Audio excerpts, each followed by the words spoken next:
दृश्यम 2 2021 में आई एक suspense thriller movie है जिसे IMDb पर 8.9 के शानदार रेटिंग मिली है। साथ ही 89% गूगल यूजर्स ने इसे पसंद भी किया है। मूवी का क्लाइमैक्स बहुत ही ज़बरदस्त होने वाला है, तो लास्ट तक ज़रूर देखें। मूवी शुरू करने से पहले जल्दी से चैनल को सब्सक्राइब करके वीडियो को लाइक कर दीजिए। चलिए मूवी शुरू करते हैं। इससे पहले मैं आपको थोड़ा पुरानी दृश्यम का रिमाइंड कराना चाहूँगा। दृश्यम के फर्स्ट पार्ट में दिखाया गया था कि IG गीता के बेटे वरुण ने जॉर्ज की बेटी अंजू की कुछ बाथरूम पिक्स कलेक्ट की थी और वो अंजू को ब्लैकमेल करने लगा था। एक दिन वरुण अंजू के घर गया, उस समय जॉर्ज घर पर नहीं था। वरुण ने अंजू के साथ साथ उसकी मां रानी को भी ब्लैकमेल करने लगा। रानी ने वरुण के फ़ोन को छीनकर उसे तोड़ दिया था, जिसके वजह से वरुण गुस्से में रानी को मारने लगा। तब सेल्फ डिफेंस में अंजू के हाथों वरुण का खून हो जाता है। वो उसके सर पर एक रॉड से वार कर देती है, जिससे ऑन स्पॉट ही वरुण की डेड हो जाती है। वे दोनों वरुण की डेड बॉडी को अपने घर के बाहर दफना देती है। जब जॉर्ज घर वापस आता है तो रानी सारी घटना जॉर्ज को बताती है। जॉर्ज मामले को समझकर रात में सबके सो जाने के बाद वरुण की डेड बॉडी को वहां से शिफ्ट कर देता है और आगे की सारी प्लानिंग कर लेता है। जब IG गीता को ये सब पता चलता है तो वो पुलिस के साथ मिलकर जॉर्ज और उसकी फैमिली को कई बार पूछताछ करता है, मगर उन्हें कुछ भी सबूत नहीं मिल पाता है, जिस वजह से जॉर्ज और उसकी फैमिली बाइज्जत बरी हो जाते हैं और इस तरह से दृश्यम का फर्स्ट पार्ट भी खत्म हो जाता है।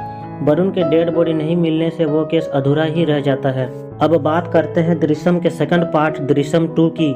मूवी की शुरुआत 6 साल जब वरुण का इंसिडेंट हुआ था तब से होती है। शुरुआत में एक आदमी जंगल में भाग रहा था। दरअसल इस आदमी का नाम जोश था। उसने एक्सीडेंटली अपनी पत्नी मैरी के भाई यानी अपने साले का मर्डर कर दिया था, इसलिए पुलिस उसके पीछे लगी हुई थी। पुलिस से बचने के लिए वो इधर उधर छुपने की कोशिश कर रहा था। जो उस जॉर्ज को हाथ में कुदाल लिए देखता है, मगर वो उसे इग्नोर करके वहाँ से चला जाता है, क्योंकि वो जॉर्ज को जानता ही नहीं था। वो घर आकर मैरी से दरवाज़ा खोलने को कहता है, मगर मैरी गुस्से की वजह से दरवाज़ा नहीं खोलती है। तब वहाँ पुलिस आकर जॉर्ज को पकड़ कर ले जाती है। अब सीन शिफ्ट होता है 6 साल बाद का। यहाँ दिखाया जाता है कि जॉर्ज ने अब केबल टीवी के साथ साथ एक थिएटर भी खोल लिया था और वो अब काफ़ी अमीर भी हो गया था। शुरू से ही जॉर्ज को फिल्म बनाने का बहुत शौक था, इसलिए वो अपनी ड्रीम मूवी के लिए स्क्रिप्ट राइटर्स विनय चंद्रन को काफ़ी रुपए दे चुका था अपनी फिल्म की स्क्रिप्ट राइटिंग के लिए, जिसकी वजह से जॉर्ज की पत्नी रानी अक्सर लड़ती रहती थी कि वो अपनी शौक में सारे रुपए बर्बाद कर देगा। उनमें अक्सर ऐसी नोक झोंक होती रहती थी। उनके पड़ोस में एक शादीशुदा जोड़ा रहता था जिनका नाम साबू और सरिता था। साबू अक्सर नशे में सरिता से मारपीट करता था। जॉर्ज के काफ़ी समझाने पर भी साबू पर कोई फर्क नहीं पड़ता था, मगर फिर भी सरिता रानी की अच्छी दोस्त बन गई थी। आसपास के लोग जॉर्ज की तरक्की से काफ़ी जलते थे, इसलिए वो अक्सर जॉर्ज की केस के बारे में बातें करते रहते थे कि वरुण का मर्डर जॉर्ज की फैमिली ने ही किया है। मगर जॉर्ज सबको अनसुना करके बहुत ही शांत रहता था। जॉर्ज के बारे में अच्छा सोचने वाला एक ही इंसान था, वो थे एक टी स्टॉल चलाने वाला चाचा। जॉर्ज ने हाल ही में अपने ऑफिस में CCTV कैमरा भी इंस्टॉल करवाया था, जहां से वो घर रहकर भी अपने ऑफिस के आसपास के सारे एक्टिविटी पर नज़र रख सकता था। एक दिन जॉर्ज के ऑफिस में उनसे मिलने वरुण के पिता प्रभाकर आते हैं और जॉर्ज से रिक्वेस्ट करते हैं कि वो उन्हें वरुण की डेड बॉडी के बारे में बता दें, ताकि वो अपने बेटे के आत्मा की शांति के लिए उसका अंतिम संस्कार कर सके। एक पिता के दर्द का जॉर्ज को एहसास था, मगर उसने कहा कि वो चाहकर भी उनकी मदद नहीं कर सकता है। ये सुनकर प्रभाकर उदास होकर वहाँ से चले जाते हैं। जॉर्ज की छोटी बेटी अनु का एक स्कूल फ्रेंड था, जो कि प्रेजेंट IG थॉमस के फ्रेंड के बेटा था, और उसने उसे अनु से वरुण केस से जुड़ी जानकारी निकलवाने के लिए अनु के पीछे लगाया था। क्योंकि थॉमस वरुण के केस को चुपचाप जांच कर रहे थे, उन्हें ये तो पता था कि वरुण के मर्डर में जॉर्ज के फैमिली का ही हाथ है, मगर उनके पास कोई भी सबूत नहीं थे। अगले दिन जॉर्ज स्क्रिप्ट राइटर्स विनय चंद्रन से मिलने जाते हैं और मूवी के दूसरे क्लाइमैक्स के बारे में डिस्कस करते हैं। क्योंकि विनय चंद्रन ने जितने भी लोगों से उस मूवी के बारे में डिस्कस किया था, वो लोग पहले वाले क्लाइमैक्स को ज़्यादा पसंद नहीं करते थे। रानी अक्सर सरिता के साथ चर्च जाया करती थी। एक दिन चर्च जाते समय रास्ते में रानी बताती है कि वो अंजू के लेकर काफ़ी परेशान है। वो चाहती है कि अंजू की शादी कर दी जाए, जिससे वो अपने साथ होने वाली घटना को भुलाकर खुशी से रह पाए। मगर जॉर्ज तो उसकी बात ही नहीं सुनता था। सरिता उससे एश्योर करती है कि वो अंजू के लिए अच्छा रिश्ता जरूर लेकर आएगी। रात को जॉर्ज रानी को कॉल करके बताता है कि वो आज रात घर पर नहीं आ पाएगा, इसलिए वो सरिता को आज रात के लिए अपने घर बुला ले। दरअसल जॉर्ज अपने फ्रेंड राजन के साथ ड्रिंक्स कर रहा था। राजन फोरेंसिक डिपार्टमेंट में सिक्योरिटी गार्ड का काम करता और वो जॉर्ज की पिक्चर में काम भी करना चाहता था। जॉर्ज उसे बताता है कि उसकी पिक्चर में काफ़ी डिले हो रहा है, इसलिए कॉपीराइट इशू की वजह से उसने अपनी पिक्चर की कहानी को एक बुक में छपवा दिया है। उसी रात सरिता रानी को बताती है कि उसने अंजू के लिए एक रिश्ता ढूंढा था, मगर उन्होंने मना कर दिया क्योंकि बाहर सारे लोग बातें करते हैं कि माँ बेटी ने पहले उस लड़के वरुण को अपने घर बुलाया और फिर मिलकर उसे मारकर दफना दिया। ये सुनकर रानी एकदम गुस्से में आ जाती है और बोलती है कि यह सब झूठ है, अंजू ने ऐसा कुछ भी नहीं किया, वो लड़का ही गंदा था। इसलिए अंजू ने इतना बोलकर वो चुप हो जाती है क्योंकि जॉर्ज ने उसे उस घटना के बारे में बातें करने से मना किया था। मगर ये सब सुनने के बाद रानी बहुत रेस्टलेस हो जाती है और जॉर्ज से अंजू की शादी की बात करती है, मगर जॉर्ज हमेशा की तरह इग्नोर करके चला जाता है। उधर जोश, जो कि 6 साल पहले अपने साले की मर्डर में जेल गया था, वो अब बाहर आ जाता है और अपनी पत्नी मैरी से मिलने जाता है, मगर मैरी उससे बहुत ज़्यादा गुस्सा थी, इसलिए वहाँ से भगा देती है। जोश टी स्टॉल वाले चाचा के पास जाता है और कोई नौकरी की मांग करता है क्योंकि उसे अपने बिखरे हुए घर को वापस जोड़ने के लिए काफ़ी पैसों की ज़रूरत थी। चाचा उसे जॉर्ज से मिलने का सलाह देते हैं क्योंकि जॉर्ज अपनी नई पिक्चर के लिए कुछ कैरेक्टर ढूंढ रहा था। इधर सरिता अपने पति साबू के अत्याचार से तंग आकर पुलिस को फ़ोन कर देती है, इसलिए पुलिस जांच पड़ताल करने जॉर्ज के घर आती है। पुलिस को देखकर अंजू बहुत ज़्यादा डर जाती है क्योंकि उसे हमेशा डर लगता था कि उसका गुनाह बाहर न आ जाए। मगर पुलिस जॉर्ज और रानी से सरिता के बारे में पूछताछ करती है और साबू को चेतावनी देकर वहां से चली जाती है। रात में अंजू सपने में पुलिस को देखकर डर जाती है और उसका तबीयत एकदम से खराब हो जाती है। दरअसल अंजू उस घटना के बाद से एक डिसऑर्डर से इफेक्ट हो गई थी और वो जब भी पुलिस को देखती थी तो उसे इस तरह के दौरे पड़ने लगते थे। जॉर्ज और रानी उसे डॉक्टर के पास ले जाती है। इतने साल बाद भी उन्हें पुलिस का डर आज भी परेशान करता था। अगले सीन में जॉर्ज अपने फैमिली के साथ एक ओल्ड मैन से मिलने जाते हैं जो आखिरी सांसें गिन रहा था। वो ओल्ड मैन बताता है कि जॉर्ज ने उसकी फैमिली के लिए बहुत कुछ किया है और जॉर्ज की वजह से ही उसकी बेटी एक अच्छी कॉलेज में पढ़ पा रही है। अगले दिन जॉर्ज फिर से घर नहीं आ पाता और रानी सरिता को अपने पास बुला लेती है, मगर रानी उस रात बहुत ज़्यादा बेचैन थी। सरिता के पूछने पर भी वो उसे बताती है कि जॉर्ज उससे उस घटना के बारे में बात ही नहीं करना चाहता है और वो हर पल हमेशा टेंशन में रहती है कि कब क्या हो जाएगा। अगले सीन में हम साबू और सरिता को आईजी थॉमस के साथ देखते। दरअसल साबू और सरिता पुलिस में थे और वो थॉमस के कहने से ही पिछले 2 सालों से जॉर्ज के पड़ोसी बनकर उनके खिलाफ सबूत जुटा रहे थे। उन्होंने जॉर्ज के घर में हर जगह हिडन वॉइस रिकॉर्डर लगा रखा था, जिससे उसके घर में जो भी बातें होती उसे वो आसानी से सुन पाते थे। इस तरह थॉमस ने एक टीम तैयार कर रखी थी जिसमें सर्कल इंस्पेक्टर फिलिप, साबू और सरिता थे। सरिता रानी से हुई सारी बातों को थॉमस को बताती है। थॉमस उन्हें इंस्ट्रक्ट करते हैं कि जॉर्ज ने वरुण की डेड बॉडी को कहीं और शिफ्ट किया है, इसलिए अगर वो लोग वरुण की डेड बॉडी को खोज लेते हैं तो वो लोग जॉर्ज और उसकी फैमिली को पकड़ सकते हैं। 6 साल पहले पुलिस ने जॉर्ज और उसकी फैमिली से 2 बार पूछताछ किया था। साथ ही सारी जगह जहां संभव थी खोदा गया, मगर पुलिस को नाकामी ही मिली। थॉमस अपने अंदाजे से बताते हैं कि वरुण की डेड बॉडी जॉर्ज के घर से लगभग 50 किलोमीटर की रेडियस में ही होनी चाहिए, इसलिए पुलिस उससे जुड़े हुए लोगों से पूछताछ करने लगती है कि शायद किसी ने जॉर्ज को उस रात कहीं देखा हो।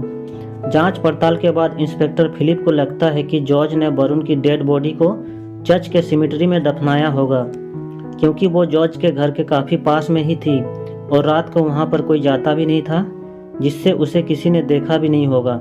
और इसी शक पर अगले दिन अपने टीम के साथ चर्च की खुदाई के लिए जाते हैं, मगर चर्च के पादरी उन्हें कोर्ट ऑर्डर लाने के लिए कहते हैं। ये सारी बातें सरिता जाकर रानी को बताती है कि पुलिस वरुण की डेड बॉडी को चर्च में ढूंढ रही है, कहीं जॉर्ज ने उसे वहाँ तो नहीं दफनाया है।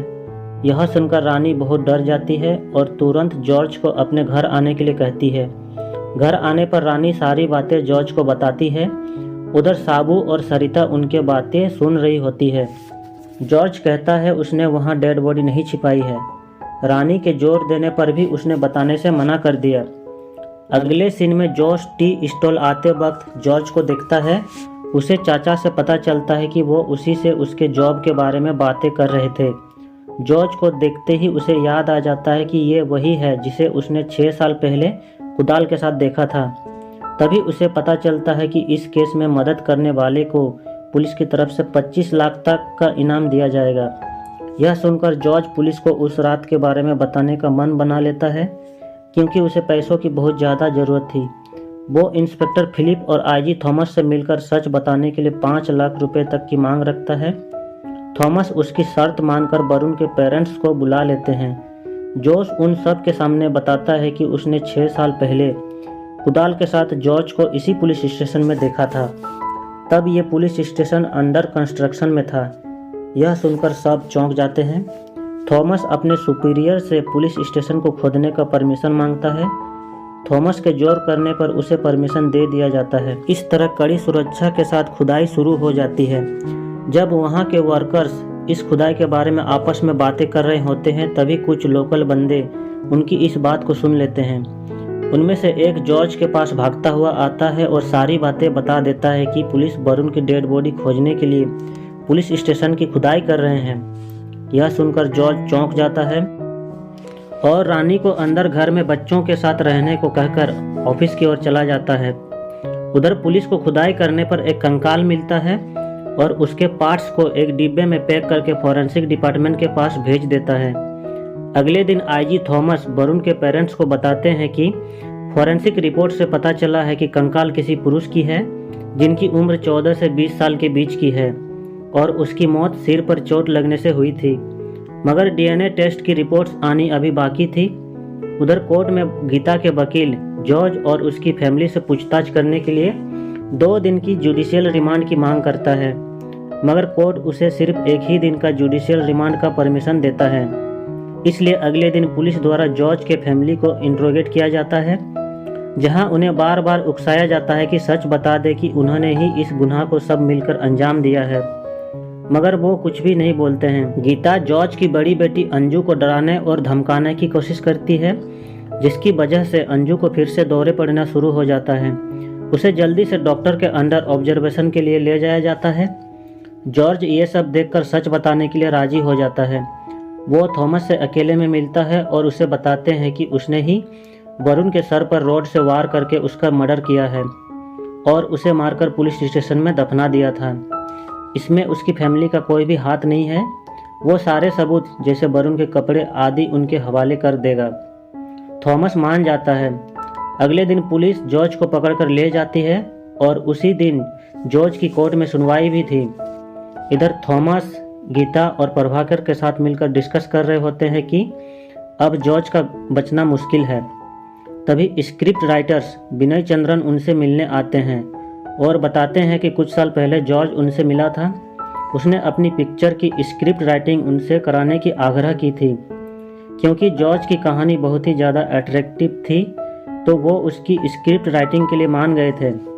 जॉर्ज ने उन्हें एडवांस में 1 लाख रुपए भी दिए थे। थॉमस उस कहानी के बारे में पूछते हैं जो जॉर्ज ने विनय चंद्रन को सुनाई थी। विनय चंद्रन बताते हैं कि उस कहानी में एक बिजनेसमैन था जिसका बेटा ज्योतिष, जो कि 18 साल का था, उसे पॉलिटिक्स में काफ़ी इंटरेस्ट था। इसलिए कॉलेज में लोकल एमएलए के बेटे बेनूराज के साथ उसकी लड़ाई हो जाता है। उस लड़ाई में ज्योतिष उसे बोल देता है कि उसमें हिम्मत है तो उसके घर आके दिखाए। यह सुनकर बेनूराज उसी रात उसके घर पहुंच जाता है। उनकी बीच लड़ाई में ज्योतिष के हाथों बेनूराज का मर्डर हो जाता है। उस रात ज्योतिष के पेरेंट्स बाहर गए हुए थे। जब वो वापस आते हैं तो ज्योतिष उन्हें सारी बातें बताता है।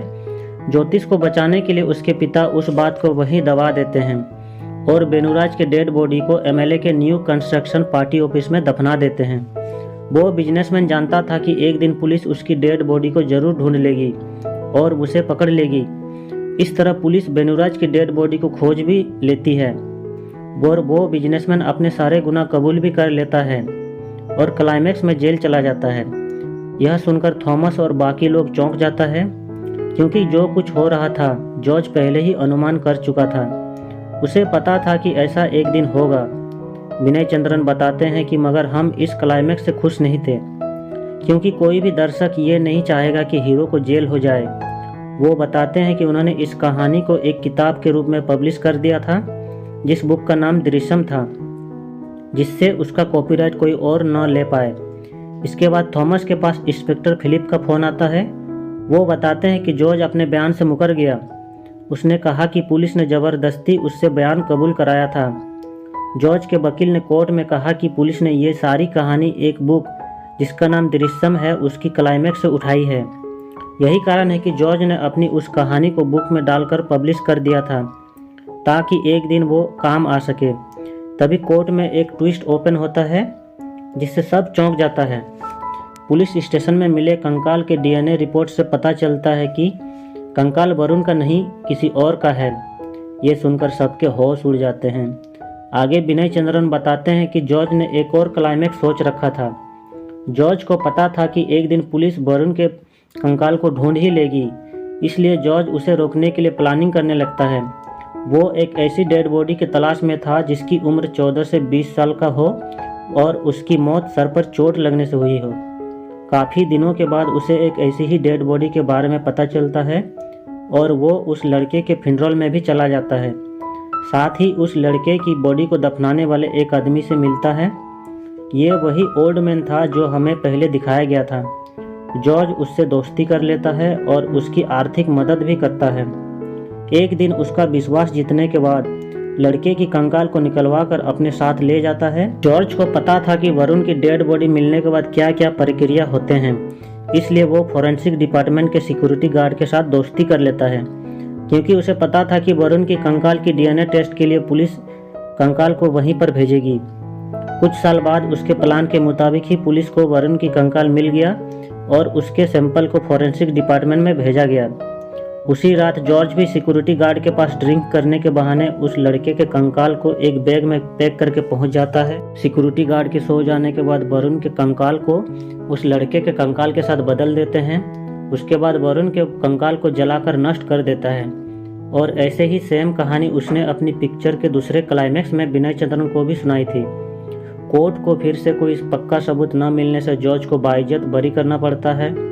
पुलिस एक बार फिर से नाकामयाब हो जाती है।